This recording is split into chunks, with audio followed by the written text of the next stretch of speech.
اب یہاں پر چلتے چلتے میں وہ سورہ ستارہ، چونکہ جب بھی اس کا ذکر ہو تو اس کے ساتھ ایک اور چیز بھی جڑی ہوئی ہے، اور وہ ہمارے استاد محترم ڈاکٹر اسرار احمد رحمہ اللہ تعالیٰ بھی اپنے بیان القرآن کے اندر اس کو بیان کر گئے کئی اور مواقع کے اندر کہ جی امام حنیفہ رحمہ اللہ کا ذکر جو ہے وہ قرآن میں موجود ہے اور بخاری اور مسلم میں موجود ہے۔ اور یہ صرف حنفیوں کا مسئلہ نہیں ہے، یہ غلام احمد قادیانی دجال کے ماننے والے کہتے ہیں کہ غلام احمد قادیانی دجال کا ذکر جو ہے وہ قرآن کے اندر اور بخاری مسلم میں موجود ہے۔ 8 سے آلموسٹ 12-13 سال پہلے کی بات ہے، آلموسٹ 12 سال کی کہہ لیں آپ۔ یہاں پر کچھ قادیانی آئے اور انہوں نے یہی کہا جی قرآن میں موجود ہے ذکر۔ میں نے کہا جی کہاں پہ؟ کہتے ہیں سورۃ الجمعہ کے اندر اور بخاری میں حدیث بھی ہے۔ تو میں نے ان کو کہا کہ پہلے تو مجھے یہ بتاؤ تم نے خود بخاری پڑھی ہے؟ کہتے نہیں پڑھی نہیں، ہم نے سنا ہے۔ میں نے کہا ابھی اب میں تمہیں بتاتا ہوں کہ وہ بخاری میں الفاظ کیا ہیں، اس میں غلام احمد قادیانی کہاں سے آ گیا۔ وہ ہے سورۃ الجمعہ پارہ نمبر 28 کے اندر اللہ تعالیٰ نے اپنے محبوب صلی اللہ علیہ وآلہ وسلم کی جو مبارک دعوت ہے اس کا ذکر کرتے ہوئے فرمایا هو الذی بعث فی الأمیین رسولا منہم یتلو علیہم آیاتہ ویزکیہم۔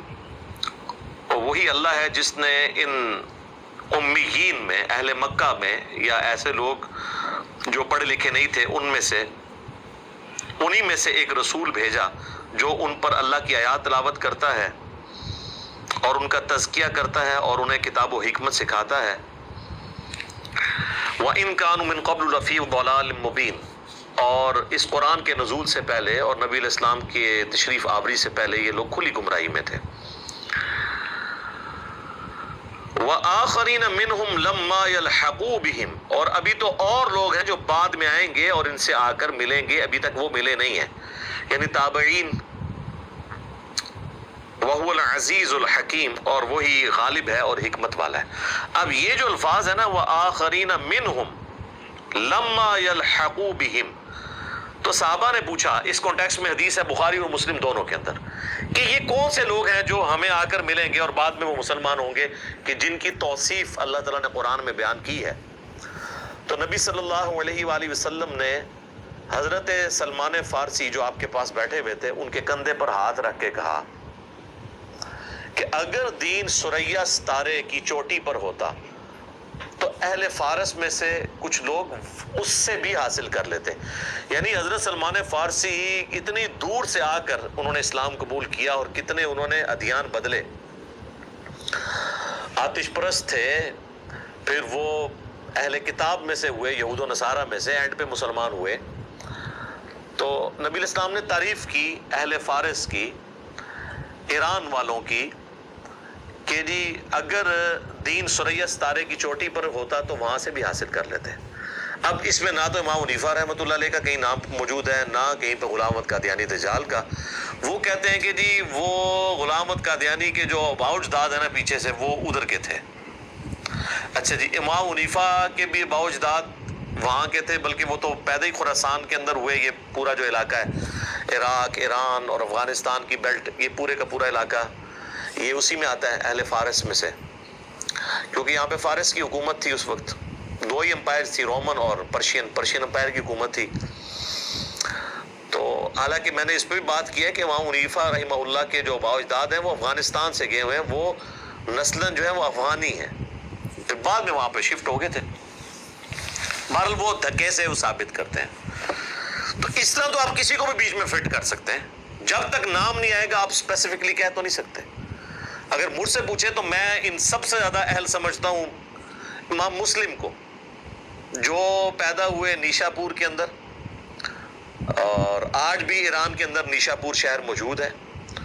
یہ قبیلہ قشیریہ جو تھا اس سے یہ تعلق رکھتے تھے، امام مسلم بن حجاج القشیری النیشا پوری۔ پھر اس کے بعد المتوفہ 261 ہجری، ان کے تقریباً آلموسٹ 200 سال کے بعد امام حاکم جنہوں نے المستدرک للحاکم لکھی ہے وہ بھی نیشا پوری تھے۔ کئی ایک محدثین ہیں جو نیشا پور کے رہنے والے ہیں، اور وہ ایران کا آج بھی شہر ہے۔ کوفہ میں اگر امام حنیفہ پیدا ہوئے ہیں تو کوفہ آج ایران کا شہر نہیں عراق کا ہے، اگرچہ اس زمانے میں وہ بھی فارس میں آتا تھا، لیکن جو آج بھی فارس ہے اور ایران ہے اس میں تو اسپیسیفکلی امام مسلم آتے ہیں، تو ان کے فضائل میں تو کوئی بیان نہیں کر رہا ہوتا اس حدیث کو۔ تو اس طریقے سے کسی چیز کو اٹھا کے کسی اور کے اوپر فٹ کر دینا یہ اتنا آسان کام نہیں ہوتا۔ آپ اسیسمنٹ ضرور کر سکتے ہیں۔ ایک عام آدمی جو ہے وہ جب ایک بڑی شخصیت سے سنتا ہے جی قرآن کے اندر امام حنیفہ کا نام آیا ہے یا امام حنیفہ کا ذکر آیا ہے، تو وہ تو پھر یقین ہی کر لیتا ہے کہ واقعی موجود ہوگا، اور پھر ظاہر ہے کہ جو پھر کوئی علمی اختلاف کرے گا تو وہ کہیں گے جی یہ تو قرآن سے اختلاف کر رہے ہیں۔ تو ایک غلطی جو ہے اس کی پھر کورالریز کہاں تک جاتی ہیں۔ تو یہ ثریا ستارہ جو ہے اس حوالے سے بھی کافی مشہور تھا، اس لیے میں نے اس کو اس کے ساتھ بھی ذکر کر دیا تاکہ لوگوں کو پتہ چل جائے کہ ثریا ستارے کے حوالے سے جو مسکنسیپشن پھیلائی گئی ہے کرونا وائرس کے اعتبار سے ہو یا علم نجوم کے اعتبار سے ہو، یہ بالکل غلط ہے، اور باقی جو اپنے اپنے بزرگوں کے فضائل اور برکات جو اس کے ذریعے بیان کیے گئے ہیں وہ بھی بالکل غلط ہے۔ ٹھیک ہو گیا جی؟ اللہ تعالیٰ سے دعا ہے جو حق بات میں نے کہی اللہ تعالیٰ ہمارے دلوں میں راسخ فرمائے، اگر جس بات میں میرے منہ سے کوئی غلط بات نکل گئی تو اللہ تعالیٰ ہمارے دلوں سے معاف کر دے، ہمیں کتاب و سنت کی تعلیمات پر عمل کر کے دوسرے بھائیوں تک پہنچانے کی توفیق عطا فرمائے۔ سبحانک اللہم و بحمدک اشہد ان لا الہ الا انت استغفرک و اتوب الیک وما علینا الا البلاغ المبین۔ جزاکم اللہ خیرا۔